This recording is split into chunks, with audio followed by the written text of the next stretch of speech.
my glory. I'm having a hot cross bun today.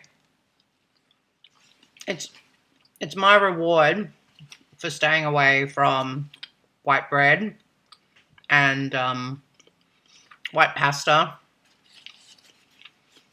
What's the other thing I'm cutting out? Adding more chili. Just doing a whole bunch of different things. I know that you may think that this has always been the same way it was. Well, I can definitely, and so can other people who know me, that I can see more structure coming into my face. So obviously, me having a food strategy is affecting my face first. So this is my treat. Not allowed anymore. It's Easter. So, I'm allowed. So I just really wanted to talk to you today about just some general stuff. So, I'm Jill. G'day. I'm brought to you by JillGeorges.com, website of empowering apparel.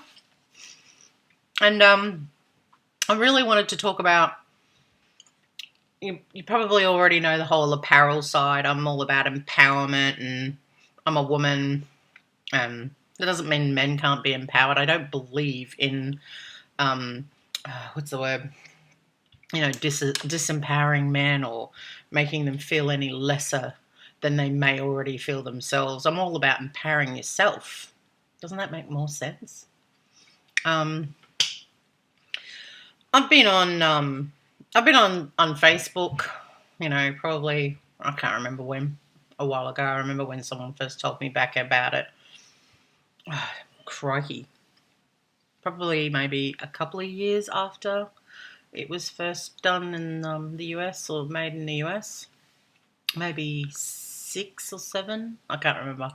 Anyway.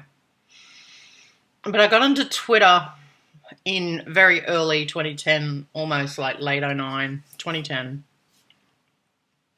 And I had this strategy because I didn't know anyone. And I liked the fact that Twitter was a medium where you could talk to whoever you wanted to, where you would find things that interest you. And for me, it was about, I was very engrossed in what was happening all over the world because I knew that Twitter could provide that. They had newspaper from everywhere, and people in European countries and some of the major newspapers of or publications of the US. They knew what was coming. Some of them didn't. They were asleep. And even though you told them, Australia's been asleep. But they just had so much interesting content, and you could get it. And for a while there, I was really keen, I was trader in the market, made some good money on the market. Because you could see all the stuff that was coming through, and therefore it was public. So I wasn't having any disadvantage or disadvantaging others who were not as keen to look at what was going on. So I suppose if I could say anything, I definitely made money at looking at what was going on. I definitely didn't make money looking at what was actually going on my page, because the more people who I started following, so I had media, I had politics, I had technology, I had a few A-lister type of people, in the entertainment world, but I didn't have a lot. I just had people who were relevant to me in my way, or just my journey basically through life. For me, it all really started probably, I don't know, maybe blah, blah, blah, blah. I don't know. For me, my life started I have my kids and I have my exes and whatever like that. But for me, my life started in 1997. And it doesn't mean that nothing was of relevance before 1997. I still had my family. They were all pre-1997. But 1997 was a crux for me because I lost my naivety.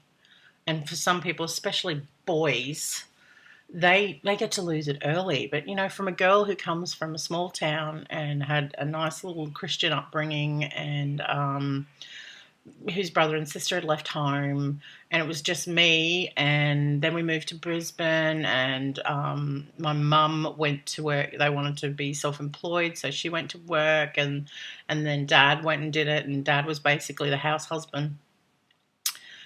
I really didn't have any mentorship. It was terrible.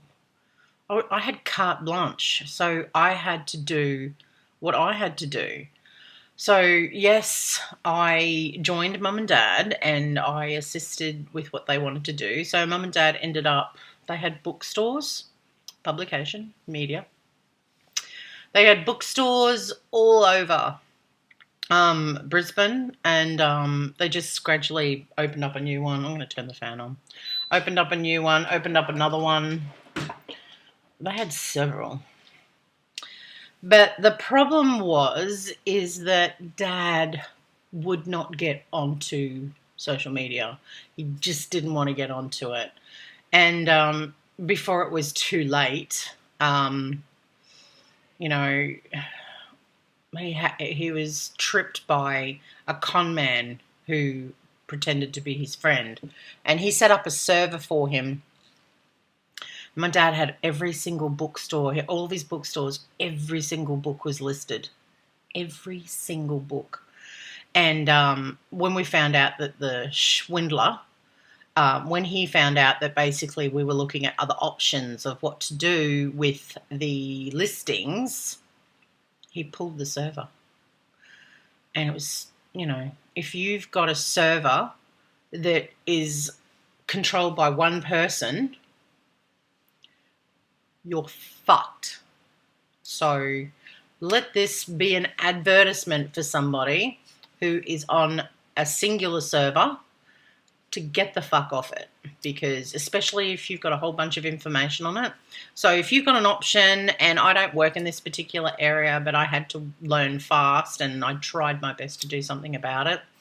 But if you are in a position where you can look for the alternative, as in someone who can give you, for instance, like we could have gone to the book site that would give us a dedicated server, and at least we would have had, we could have had two areas, but we didn't. Anyway, after that happened and after he pulled that server, Dad's life just went downhill. And that was a big learning lesson for the business. And Dad, although his heart was in his work, you take away years worth of work, and who was done from him and a couple of other people who used to come in part-time. It was just lost. It's like thousands upon thousands upon thousands of books gone. And it was great because one bookshop would just look up the book, even though it is the most convoluted system, because you'd have to look at, like, you could type in the book, or otherwise you'd have to look at listings of genre or something like that, and just you could see so much was on there. And anyway, it ruined them. Because that was years of work. It was like 15 years of work just down the tubes in like 1 second. So Dad's life sort of, it was okay, and then it just went downhill because he just didn't have that. He lost that competitive edge. And that would be my advice for anyone who's in business, is not to be tied to one server. Be tied to more than one. List on more than one. So I was listening to a couple of gals on my podcasting station, Anchor FM, and similarly they were talking about, Anchor's great, Anchor's free, and you can do everything on it, and but don't put all your eggs in one basket. So I thought to myself, that was very much like what Dad went through. And I apologise for whatever. So that's why I upload to YouTube, because at least I have another server. and I upload what I can to social media because it gives me another server. And I save some of them down to like my media. And when I am more financial, I will buy myself something where I can store it, because at the moment we've got like 3 terabyte store, but I'd like to have my own.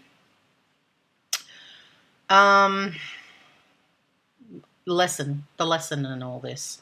I don't know where I began, but other than the fact that I think the reason that I wanted to come on today is because, and looking like this and not thinking about it, is that I needed to get the point across, is that this is what happened to us.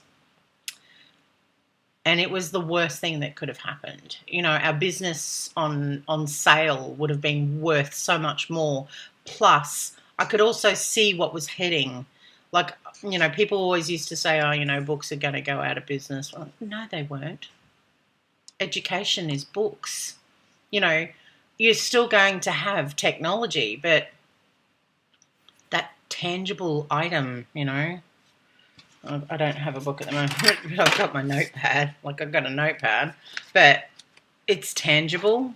And if you don't want to put a screen up in front of your face before you go to sleep, a book is great. And, you know, I can read my Kindle, or I can listen to audio, but sometimes you just want to escape into that book. And there are a lot of people who feel that way. And there are a lot of people, also younger generation, who feel that way. The reason that these younger generations are getting into reading is not because they're going on Kindle or listening to audiobooks. They're reading books. They're going to their library. You know, they get gifts. I knew that books wouldn't go out. You know, being in that industry, it was never going to happen.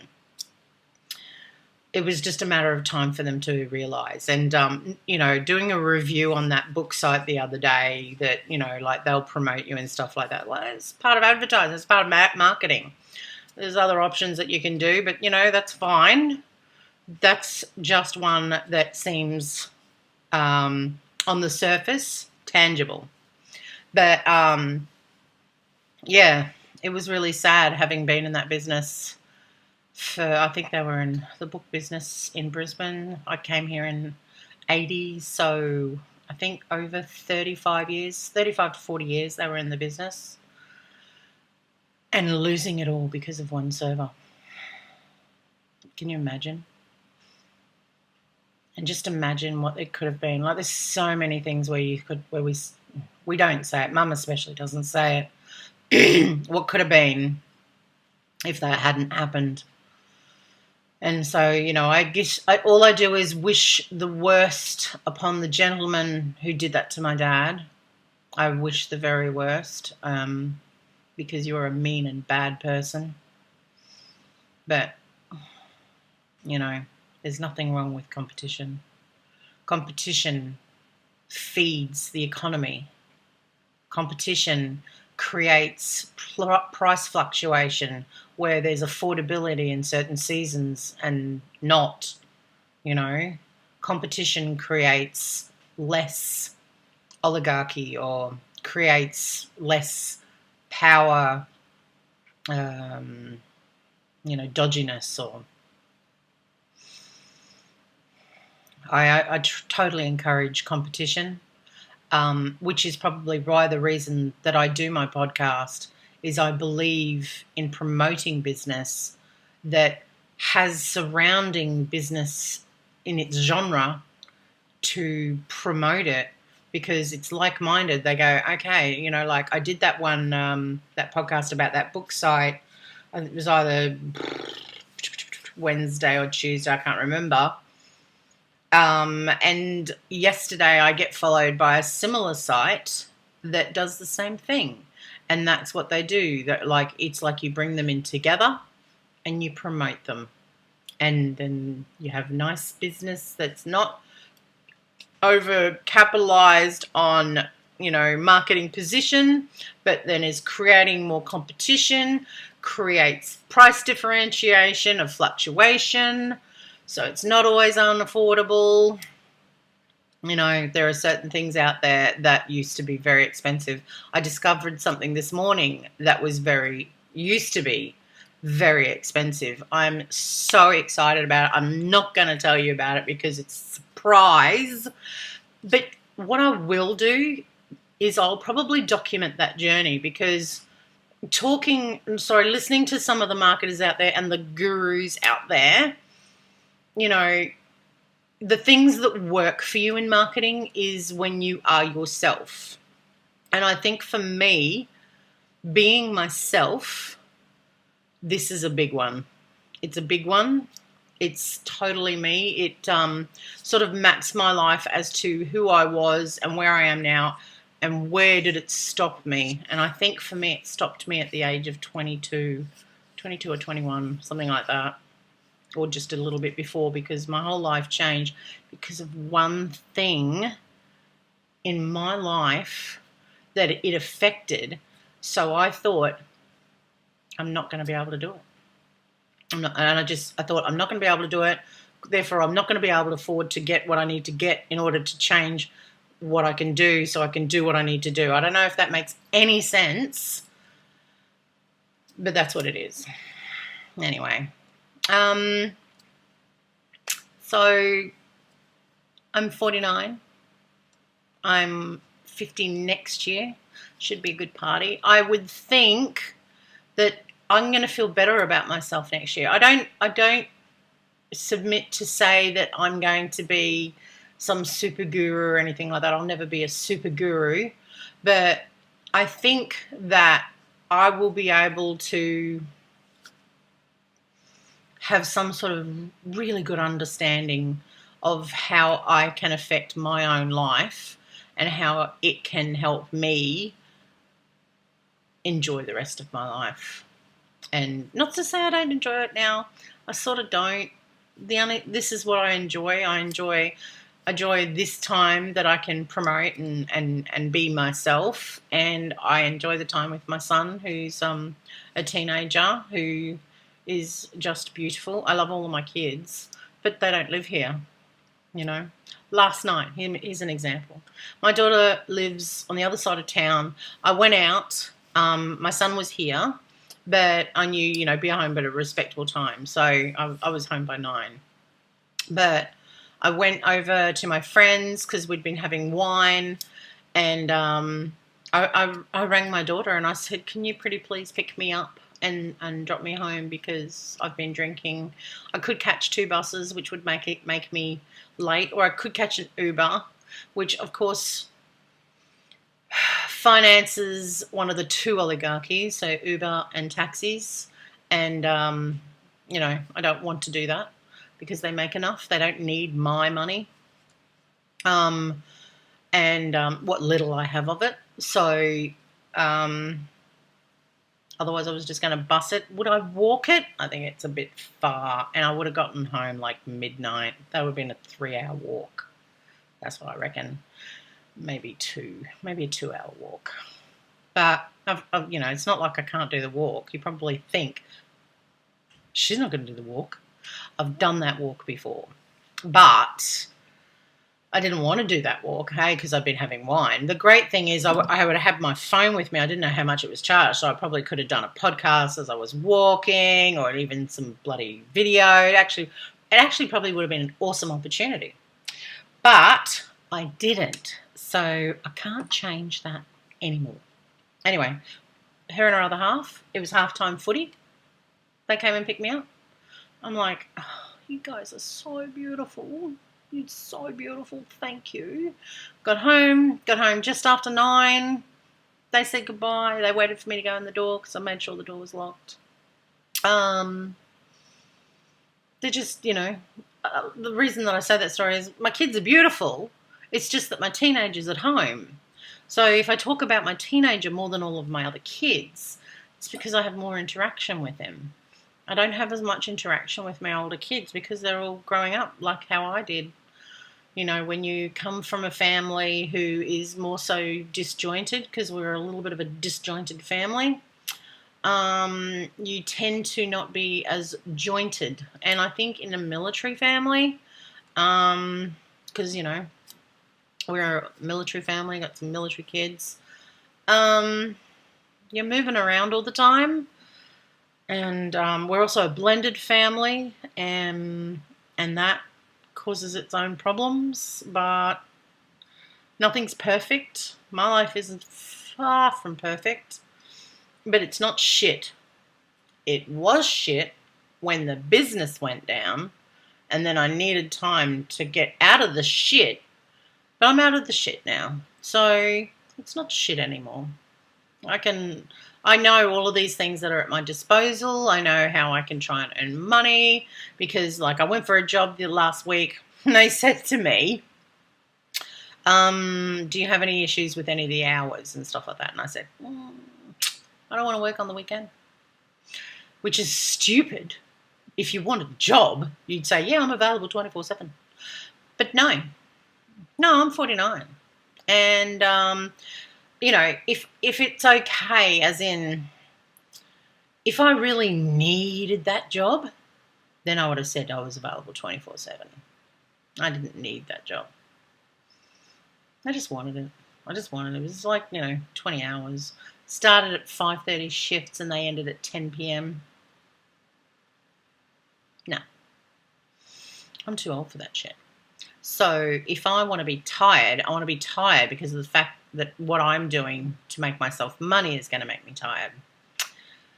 So therefore, that's what I think. Maybe they thought, no, she's just not a good blend. I'm great at retail. I'm excellent at selling. I know how to market. I'm not fantastic, but you don't need a piece of paper to market. You just need to have an understanding of how you do it, and there are clues out there on how you can do it. And it's not a big cost. It's a big cost when it comes to you hiring the right influencer or social media marketer.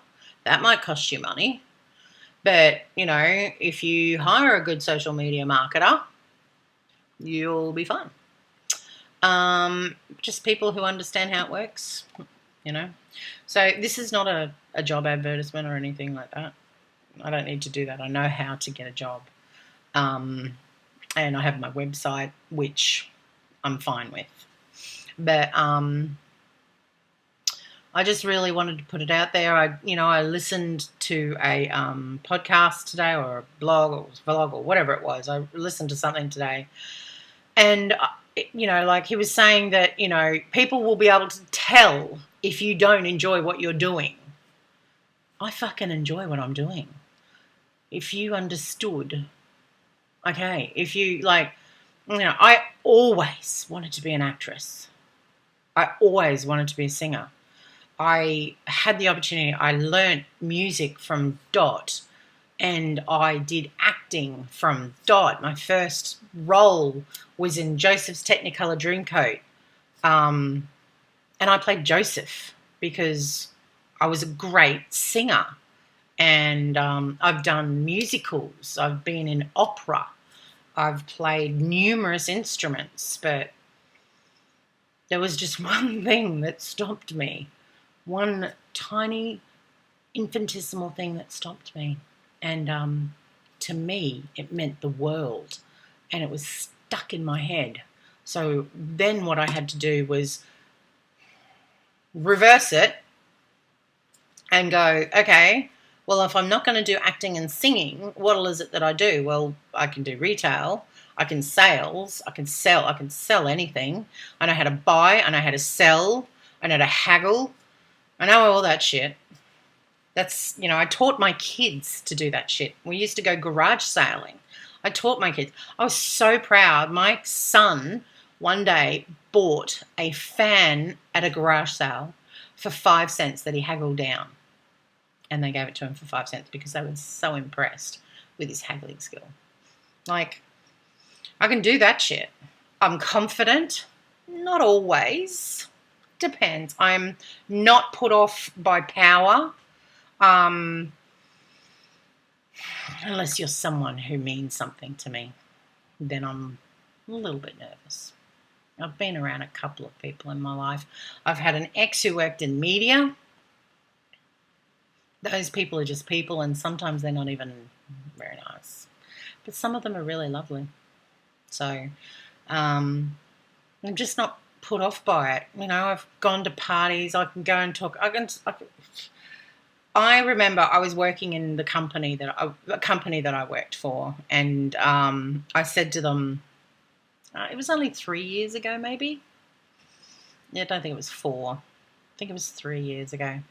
And he came to visit us, and he had just some meetings with a few of us in the office, or a office, and he talked to me, wanted to know who I was and story about me, and what does he think about the company, and what do I think that they could do better with.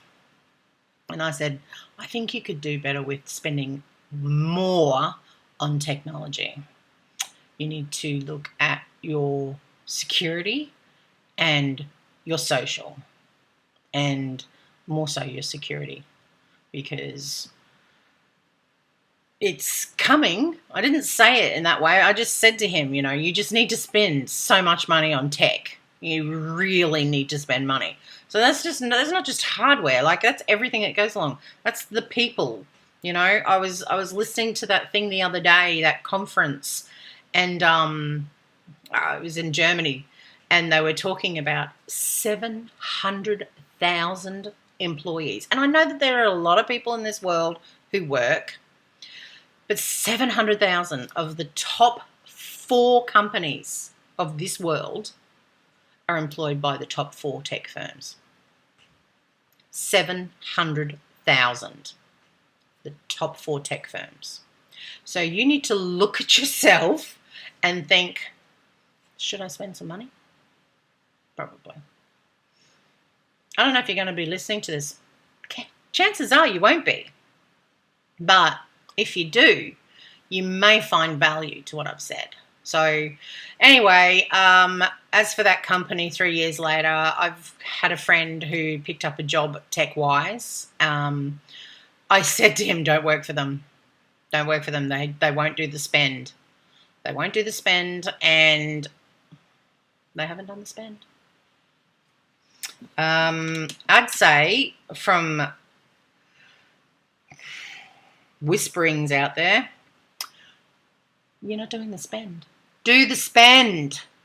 Stop being so cheap. You know what? Like, how many years, think about it. Think about it this way. How many years did Qantas not give dividends out? How many years?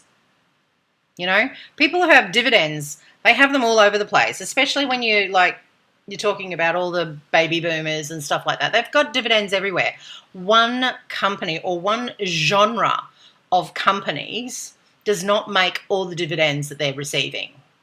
So make a fucking decision and do a spend, and build up 700,000 people in the top tech firms all over the world to your industry.